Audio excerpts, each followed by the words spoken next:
Nickel steel alloy का बना होता है, निकिल क्रोम स्टील एलॉय का बना होता है। ये फिट कहाँ किया जाएगा, यहाँ पे छेदा है इधर और इधर, ये आर पार ऐसे अंदर से, ठीक इसी में इसको फिट किया जाएगा और इधर से जो है ना कनेक्टिंग रॉड लगा दिया जाएगा, कनेक्टिंग रॉड लगा दिया जाएगा। ये इसका मेन काम है पिस्टन और कनेक्टिंग रॉड को आपस में जोड़ना। पिस्टन और कनेक्टिंग रॉड को जोड़ने के लिए पिस्टन पिन का उपयोग किया जाता है। कनेक्टिंग रॉड के स्मॉल एंड को जोड़ता है। कनेक्टिंग रॉड में दो भाग होता है, एक स्मॉल एंड दूसरा बिग एंड। स्मॉल एंड को ये जोड़ता है। ये इसमें फिटिंग के अनुसार 3 प्रकार का होता है, कल चर्चा किए थे ना। एक फुल फ्लोटिंग होता है, एक सेमी फ्लोटिंग होता है, एक फिक्स टाइप होता है। कुछ याद है आप लोग को? Yes sir. बताइए, फुल फ्लोटिंग बताइए, फुल फ्लोटिंग बताइए।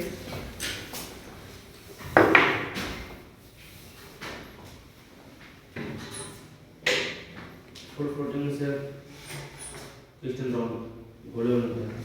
पिस्टन, अब दूसरा चीज बता रहा है।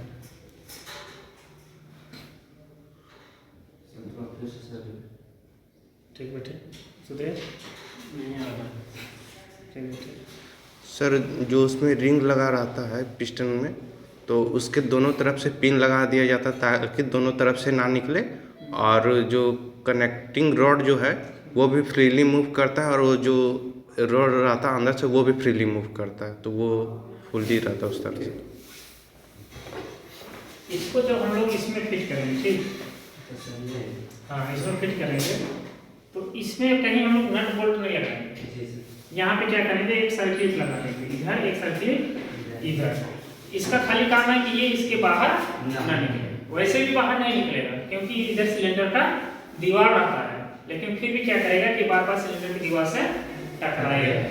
सिलेंडर की दीवार से टकराना भी नहीं चाहिए, टकराएगा तो आवाज आएगा और सिलेंडर की दीवार को डैमेज कर देगा। डैमेज करने से फिर क्या समस्या होगी कि जो रिंग जो है ना एकदम पूरा सील का काम कर रहा है, वो सील नहीं कर पाएगा। रिंग के किनारे से एयर का प्रेशर लीक करेगा, जिससे हम लोग का कंप्रेशन स्टोर में जो कंप्रेशन बनता है वो नहीं बन पाएगा। कंप्रेशन नहीं बन पाएगा तो सिलेंडर के अंदर या कंबस्टन चैम्बर में जो हम लोग को टेम्परेचर क्रिएट करना है या प्रेशर को क्रिएट करना है, क्रिएट नहीं हो पाएगा और इंजन पावर सही से पैदा नहीं कर पाएगा, या इंजन की एफिशिएंसी कम हो जाएगी, तो और पैदा करने की क्षमता कम हो जाएगी। तो ये अगर इधर और इधर बीच में यहाँ पे हम ये भी बना दे रहे हैं,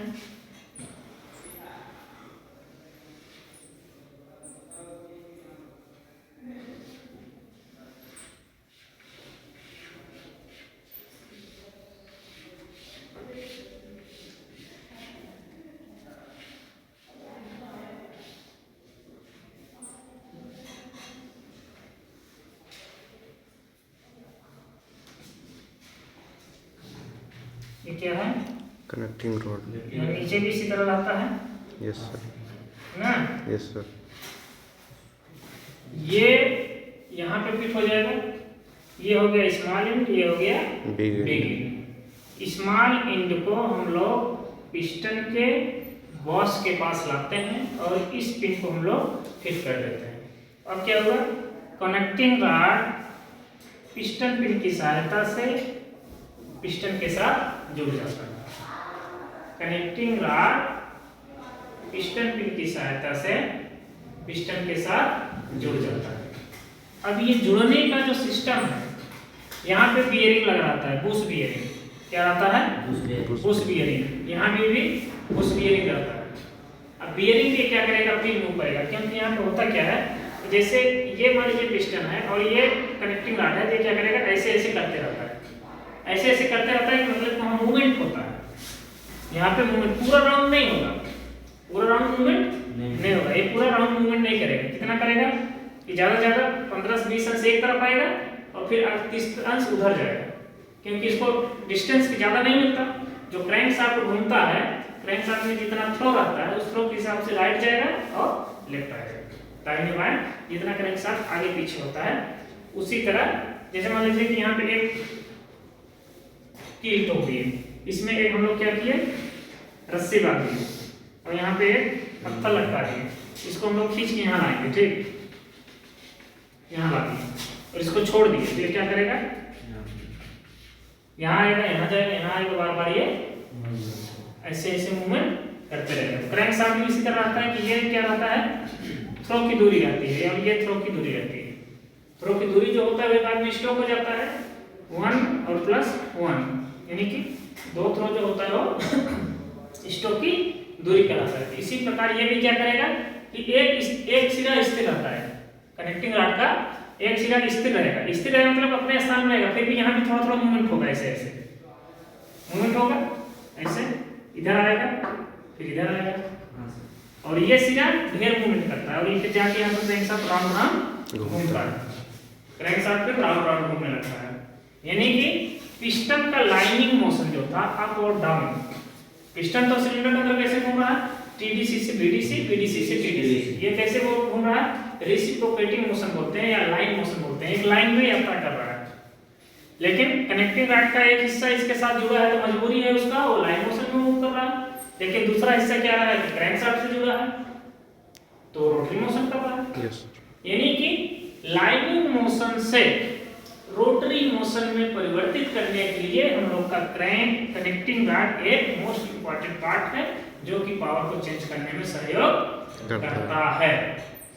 हम लोग को पता है पिस्टन अपना मूव करता है, लेकिन हम लोग का क्रैंक शाफ्ट गोल गोल घूमता है, तो कन्वर्ट कौन करता है, कनेक्टिंग रॉड और क्रैंक शाफ्ट दोनों मिलकर रोटरी लाइनिंग मोशन को या रेसिप्रोकेटिंग मोशन को क्या करता है, रोटरी मोशन में कन्वर्ट कर देता है। अब अगर हम लोग को इस रोटरी मोशन को फिर लाइनिंग मोशन में कन्वर्ट करना है तो क्या करेंगे, वाल्व हम लोग देखे हैं, वाल्व देखे हैं, जैसे ये वाल्व है, ठीक, इस तरह वाल्व होता है, वाल्व कैसे अप डाउन मूव करता है, यस सर, ना अप डाउन मूव करता है, लेकिन वाल्व को ऑपरेट कौन करता है, कैम शाफ्ट, केम शाफ्ट करता है, वाल्व को ऑपरेट केम शाफ्ट करता है, लेकिन केम शाफ्ट कैसे घूमता है, गोल गोल घूमता है, यस सर, रोटरी मोशन में, लेकिन वाल्व कैसे घूमता है, लाइनिंग मोशन में। तो कैसे चेंज हो गया रोटेशन, केम शाफ्ट के ऊपर उभार बना होता है।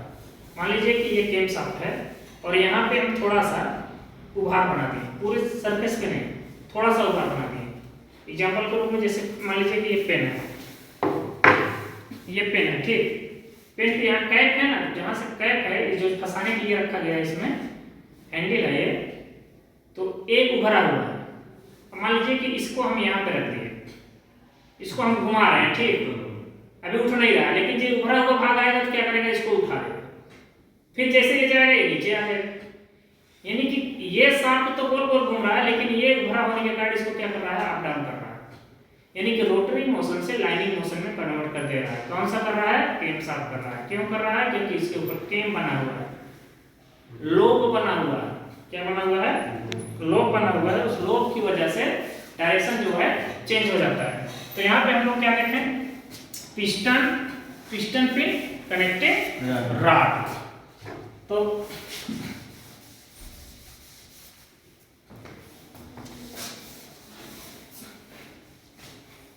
पिस्टन पिन हो गया ना, ये भी पूरा, ये हम लोग फुल फ्लोटिंग देखे थे, यानी क्या कहते इधर और इधर, इधर और इधर हम लोग पिन लगा देते हैं, सर्किल पिन, तो ये क्या रहता है, फुल फ्लोटिंग, यानी कि ये इसके अंदर भी एकदम फ्री है और बांस के जो बुश है उसमें भी फ्री है, इसलिए इसको क्या बोलते हैं, फुल फ्लोटिंग। अगर यहाँ पे पिन न लगाया जाए, क्योंकि इस पिस्टन पिन को फंसाने का कई मेथड है।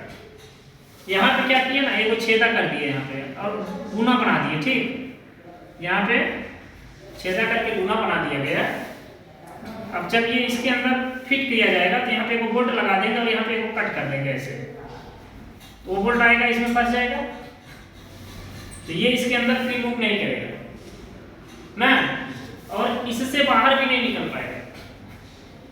यहाँ पे उस बोल्ट को लगाने का मेन मकसद है कि ये पिन इससे बाहर न निकले।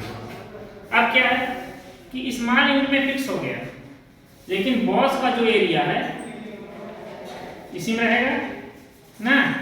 अब इस स्लॉट हम मिटा दे रहे हैं, इसी के अंदर रहेगा, इसमें फ्री मूव कर रहा है, इसमें फ्री मूव कर रहा है, लेकिन ये स्मॉल यूनिट में हम लोग क्या किए, एक बोल्ट की सहायता से इसको फंसा दिया।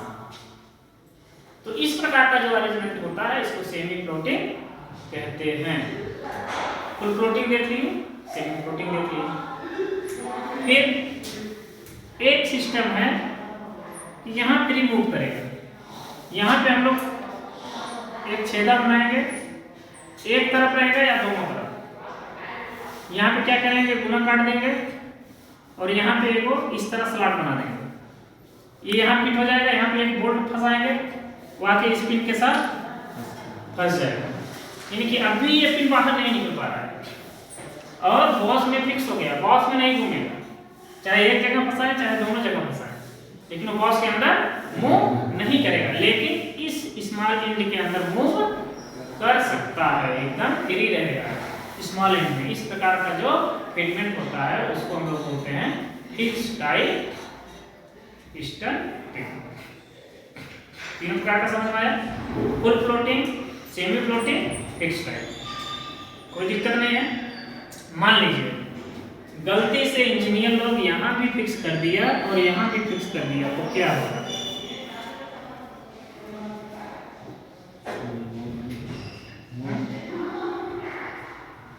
अगर दोनों जगह फिक्स कर दिया जाए तो क्या होगा?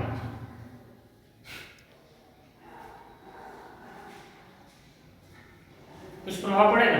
सर मूव नहीं, रोटरी मोशन में नहीं हो पाएगा, लीनियर मोशन से मूव नहीं हो पाएगा, मूव नहीं हो पाएगा, क्योंकि ऊपरी हिस्सा भी मूव करना चाहिए। जैसे हम लोग यहाँ देखें, यस सर, तो यहाँ अपने मूल अवस्था से इधर भी आता है, इधर भी आता है। जब एकदम क्रैंकशाफ्ट एकदम सीधा है तो इस स्थिति में रहेगा कनेक्टिंग रॉड, जब दाहिने जाएगा तो इस स्थिति में आएगा, बाएं आएगा तो इस स्थिति में। ये मूवमेंट जो है ये मूवमेंट नहीं दे पाएगा, जिससे कि पावर ट्रांसमिट करने में समस्या होगा, या तो सही से हम लोग पावर ट्रांसमिट नहीं कर पाएंगे, या तो फिर क्या होगा कि ये तो ऊपर फायर होगा, जबरदस्ती ऊपर नीचे होगा, और ये नहीं हो पाएगा तो क्या करेगा, सिलेंडर की दीवार को रगड़ेगा, और ये जो है उसमें कनेक्टिंग क्रैंकशाफ्ट का जो एंड है वहाँ पे घर्षण ज़्यादा होने लगेगा, तो फ्रिक्शन ज़्यादा होने लगेगा, तो फिर हीट उत्पन्न होगा वहाँ में। यानी कि हम लोग का उद्देश्य है कि ये फ्री होना चाहिए, ये अपने स्थान पे फ्री मूव करना चाहिए। तो इसका मेटल हो गया आपका एल्युमिनियम एलॉय, ये हो गया निकल क्रोम स्टील का, ये हो गया फोर्ज स्टील का। ठीक, मतलब देख लीजिए, पिस्टन हो गया, पिस्टन पिन हो गया, रिंग अभी छूटा है ना। रिंग जैसे मान लीजिए कि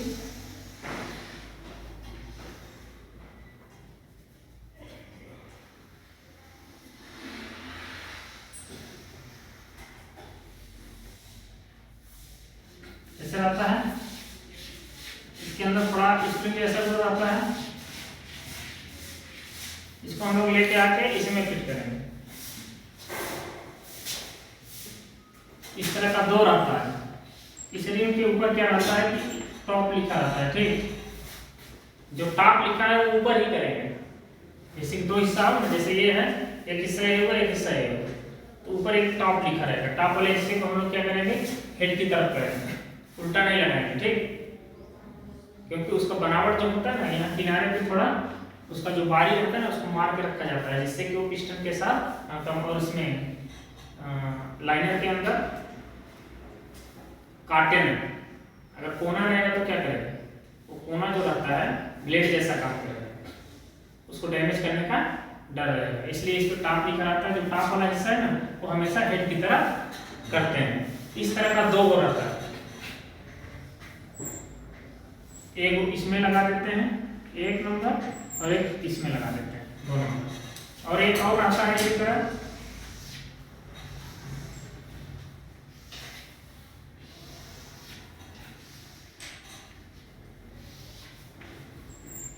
बीच बीच में ऐसे बना रहता है।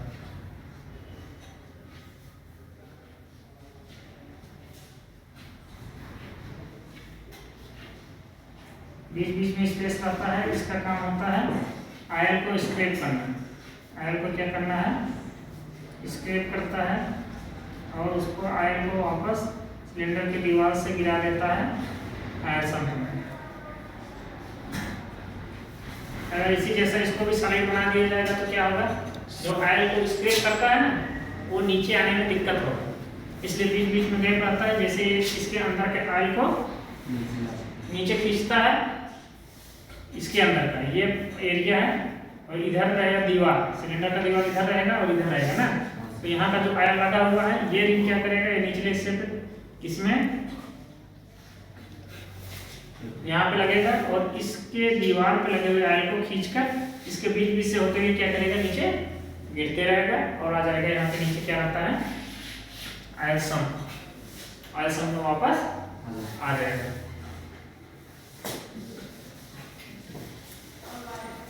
हम लोग का रिंग भी हो गया, कनेक्टिंग रॉड भी हो गया।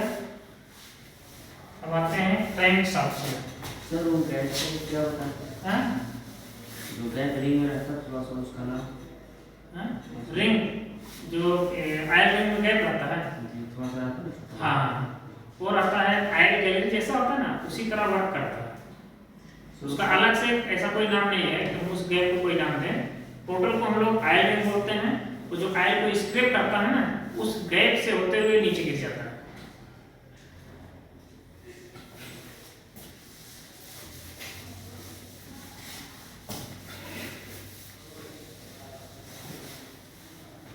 उसके बाद क्रैंक शाफ्ट। क्रैंक शाफ्ट आप लोग देखे हैं जैसे रहता है, एक तरफ लगा रहता है फ्लैंज, फिर उसके बाद क्या रहता है, main general. Main general. Main general के बाद क्या रहता है, पिन जनरल पिन आता है। मेन जनरल के बाद क्या रहता है, pin general crank pin. Yes sir. ना क्रैंक पिन।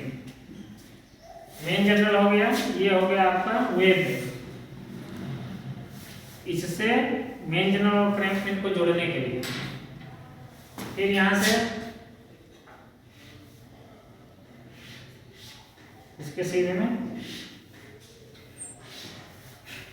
फिर क्या रहता है, फिर मेन जनरल रहता है।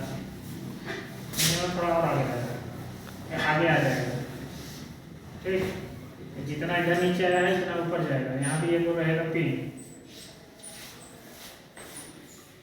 फिर अब इसके सीध में आएगा मेन जनरल।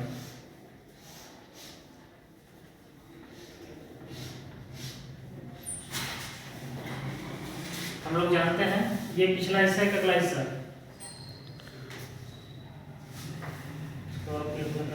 फ्लैंज रहेगा।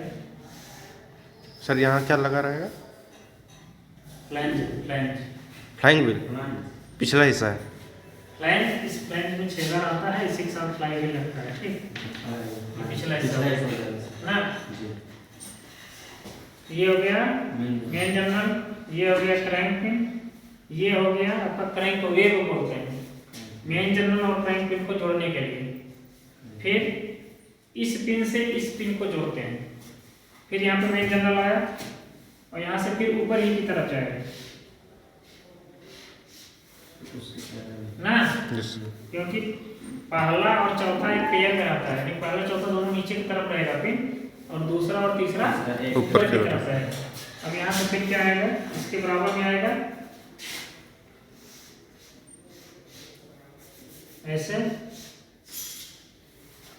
फिर ये ऊपर जाएगा,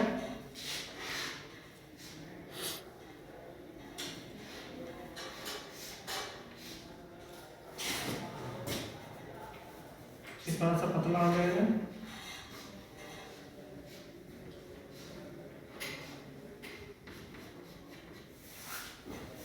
इसी तरह रहता है ना।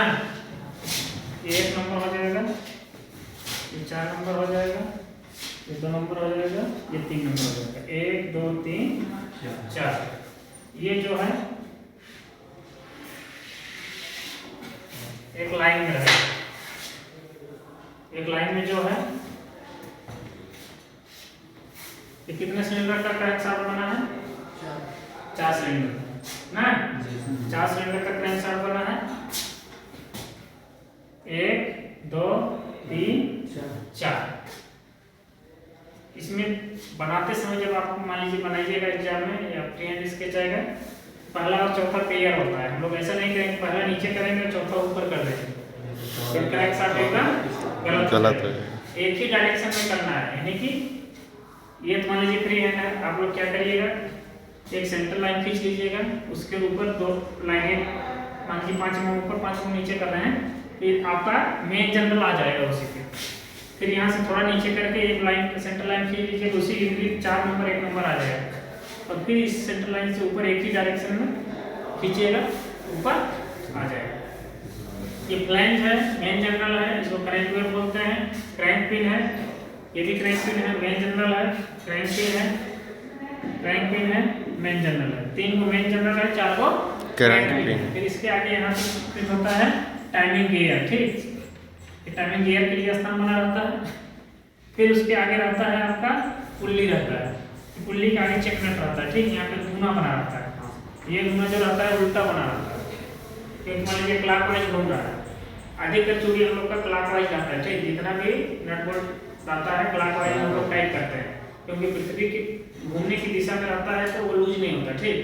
लेकिन ये क्या रहता है कि ये स्पीड से चलता है, वहाँ पे उल्टा कर दिया जाता है, यानी कि अगर क्लॉकवाइज चलेगा हम लोग एंटी क्लॉक बनाएंगे तो लूज होने की बजाय और टाइट होते चला जाएगा, यानी कि निकलने का डर नहीं रहेगा। इसलिए वहाँ पे क्या किया जाता है, उल्टा चूड़ी दिया जाता है, चेक नट रहता है, साथ में यहाँ पे आगे एक होल रहता है, ठीक, उसमें जो कि एक पिन लगा के फंसा दिया जाता है।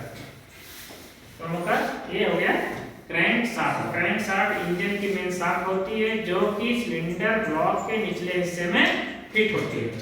क्रैंक शाफ्ट जहाँ मूव करता है उस एरिया को हम लोग क्रैंक केस के नाम से जानते हैं ना। क्रैंक शाफ्ट जो होता है फोर्ज स्टील का बना हुआ होता है, फोर्ज स्टील एलॉय का बना हुआ होता है। इसके जो मुख्य भाग हैं, इसमें मेन जनरल होता है, क्रैंक पिन होता है, क्रैंक वेव होता है, क्रैंक वेट होता है। इस वेट के साथ क्या होता है, यहाँ छोटा छोटा वेट जुड़ा रहता है, उसमें देखे होंगे अगर क्रैंक शाफ्ट में, तो हम लोग वहां चलेंगे तो जो देखेंगे भौतिक रूप से। और यहाँ पे अगर हम लोग देखेंगे तो एक सेंटर लाइन हम लोग किससे खींचे,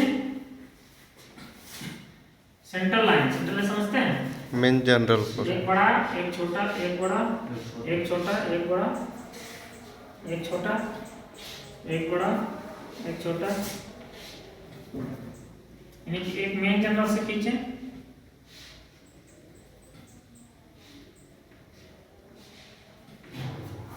और एक क्रैंक पिन से खींचे।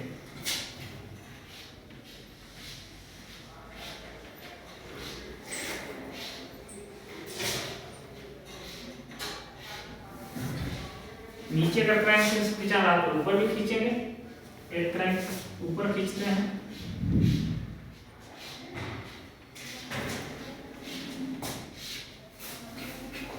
यहाँ पे हम लोग देखेंगे कि यहाँ एक डिस्टेंस प्राप्त हो रहा है ना। ये डिस्टेंस किसके बीच का है, मेन जनरल के सेंटर से, मेन जनरल के सेंटर से क्रैंक पिन के सेंटर के बीच की जो दूरी होती है उसको हम लोग थ्रो बोलते हैं। क्या बोलते हैं, थ्रो। इसी तरह यहाँ भी एक दूरी है,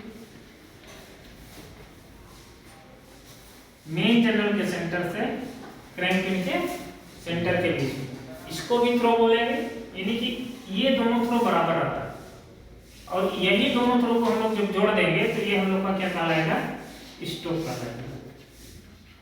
क्या कहलाएगा, स्टोक। और ये क्या कहलाएगा, थ्रो कहलाएगा।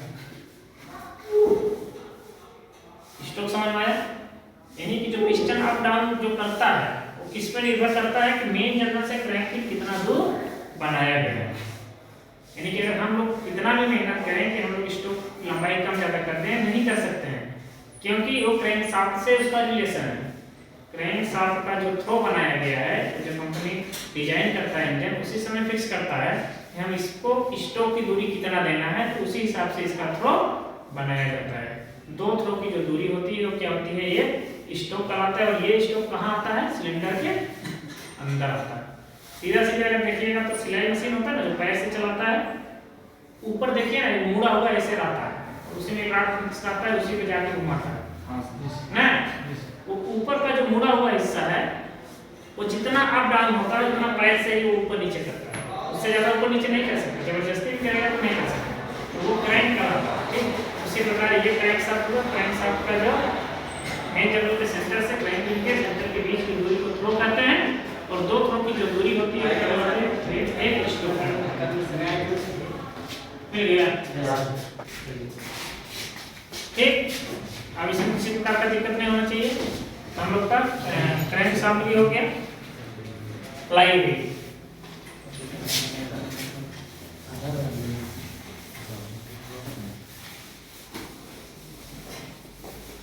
फ्लाई व्हील क्या है, एक पहिया है ना, इस तरह का है।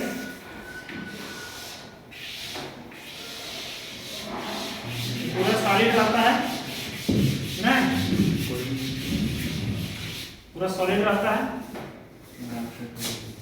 बीच में क्या रहता है, जो प्लेन लगा था उसमें छेदा रहता है। 6 गो इसमें नट बोल्ट की सहायता से लोग क्रैंक शाफ्ट के ऊपर फिट कर देते हैं। इसके बाहरी सिरे पे क्या रहता है, रिंग गियर लगा रहता है। क्या लगा रहता है, रिंग गियर।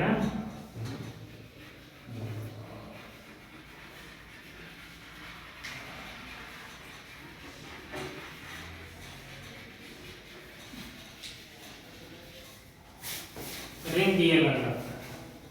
रिंग गियर क्यों लगा रहता है सर? ताकि अगर नहीं चल रहा हो तो उसको मतलब स्टार्टर की सहायता से भी चालू कर सकें। हम लोग देखते हैं कि अधिकतर इंजन हम लोग एक छोटा सा बटन रहता है, दबाते हैं स्टार्ट करते हैं ना। और अगर हम लोग हैंडल से स्टार्ट करते हैं तो क्रैंक शाफ्ट का अगला हिस्सा जहाँ था पुल्ली, उसके बगल में हैंडल लगाने का जगह बना रहता है। कुछ इंजन होता है हम लोग क्या करते हैं, रस्सी खींच के स्टार्ट करते हैं ना। इंजन को स्टार्ट करने का कई मेथड है। एक रोप सिस्टम होता है जो रस्सी खींच के स्टार्ट करते हैं। छोटा जनरेटर है या अपना पानी पटाने वाला जो मशीन है, छोटा सा तालाब वैसा से लगाते हैं पानी, उसमें क्या होता है, रस्सी रहता है ना। हाँ, उसको क्या कहते हैं, टेम्पो में भी रहता है, ऑटो में। वो क्या होता है, रोप सिस्टम होता है। ठीक, रस्सी के द्वारा हम लोग इंजन को स्टार्ट करते हैं। उस इंजन को स्टार्ट करने के लिए क्या किया जाता है, हैंडल का उपयोग किया जाता है। जैसे हम लोग का छोटा जनरेटर हो गया, मेरे पे आटा चक्की का इंजन हो गया, ये सब क्या करते हैं, हैंडल से स्टार्ट करते हैं। और बाकी इंजन क्या करते हैं, बहुत सारा उसको हम लोग सेल्फ स्टार्टर से स्टार्ट करते हैं। एक छोटा सा मोटर रहता है, उसको बैटरी से करंट देते हैं तो मोटर घूमने लगता है। तो मोटर घूमता है तो लाके इसी को घुमाता है। ठीक, एक जैसे मान लीजिए कि यहाँ पे एक मोटर लगी है, ठीक, इसमें से एक शाफ्ट निकला है और इसके ऊपर भी क्या है, एक गियर लगा हुआ है। ठीक, इसका डायरेक्शन इधर से कर देते हैं। यहाँ पे क्या किया, गियर लगा दिया। ठीक, जैसे ही, और ये जो गियर होता है ना, ये इस शाफ्ट के ऊपर ऐसे गुना बना रहता है। ठीक, ऐसे ऐसे गुना बना रहता है और ये शुरू में लगता है यहाँ पे, इसको पिनियन बोलते हैं। ठीक, ये इधर रहता है। जैसे हम लोग इस पे करंट देते हैं, इसके अंदर मोटर है, ठीक, जैसे इसमें हम लोग करंट देते हैं ये बहुत तेजी से घूमता है। ठीक, और ये क्या करता है, तेजी से घूमता है तो ये वजन के कारण भाग के आगे आ जाता है। तो गुना पे अपने आप मूव करके आगे आ जाता है और यहाँ पे ब्रेकर लगा रहता है, उसके आगे नहीं जाता। तो ये भाग के यहाँ आएगा तो इसका दाता इसके दाते से सट, यानी कि इसको बोलते हैं हम लोग स्टार्टर मोटर या सेल्फ स्टार्टर मोटर। इसका पिनियन जैसे हम लोग स्टार्ट करते हैं वो अपने स्थान से आगे आता है और कनेक्ट, क्या नाम है इसका, फ्लाई व्हील के रिंग गियर से टच करने लगता है और ये फ्लाई व्हील घूमने लगता है। फ्लाई व्हील जैसे घूमता है, यहाँ पे नट बोल्ट से हम लोग का क्रैंक शाफ्ट बढ़ा हुआ है, क्रैंक शाफ्ट घूमने लगेगा। क्रैंकशाफ्ट के साथ हम लोग का क्या क्या जुड़ा है, पिस्टन जुड़ा है, ग्राउंडिंग रॉड जुड़ा है, यानी कि सिलेंडर के अंदर क्रिया होने लगेगी आपका, चारों बेसिक क्रियाएं section compression power stroke complete होने लगेगी और इंजन स्टार्ट हो जाएगा। ठीक, अब प्रश्न यहाँ उठता है कि ये फंस जाएगा तो इसको हम लोग वापस कैसे लाएंगे। अभी क्या था कि इसकी स्पीड ज्यादा थी, इंजन स्टार्ट नहीं हुआ था, धीरे धीरे घूम रहा था, लेकिन जैसे इंजन स्टार्ट होगा इसकी स्पीड बहुत ज्यादा होगा और इस पे से ये स्लिप करके क्या करेगा कि अपने पूरे पहले वाले स्थान पर आ जाएगा। क्योंकि हम लोग क्या करते हैं कि इंजन जब स्टार्ट हो जाता है तो सिर्फ स्टार्टर का बटन दबाना बंद कर देते हैं ना, यानी कि ये घूमना बंद कर दिया और इसके अंदर जो घूमना है, घूमना से क्या करता है अपने आप वापस आ जाता है। ठीक, और यहाँ पे एक पतला सा स्प्रिंग भी लगा रहता है, वो क्या करता है कि उसको वापस करने का प्रयास करता है और अपने आप वापस आ जाता है। हम लोग पढ़ेंगे आगे डिटेल। ठीक, जब हम लोग स्टार्टिंग सिस्टम पढ़ेंगे, चार्जिंग सिस्टम पढ़ेंगे, तब पढ़ेंगे। ठीक, लेकिन अभी इसका चर्चा है, इसके ऊपर रिंग बना रहता है, इसलिए अभी हम थोड़ा आप लोग को बता दिए। इंजन कैसे स्टार्ट होगा समझ गए, मतलब कि हम लोग किसको घुमाते हैं, फ्लाइंग व्हील को घुमाते हैं, किसकी सहायता से, सेल्फ स्टार्टर की सहायता से। सेल्फ स्टार्टर कैसे चलाते हैं, बैटरी की सहायता से ना, और बैटरी डिस्चार्ज होगा, चार्ज होगा, कैसे होगा, अल्टरनेटर लगा रहता है, एक छोटा सा पार्ट्स लगा रहता है, इसको हम लोग अल्टरनेटर बोलते हैं। वो अल्टरनेटर क्या करता है, बैटरी को चार्ज करता है। बैटरी ये जो होता है ना बहुत ज्यादा करंट लेता है,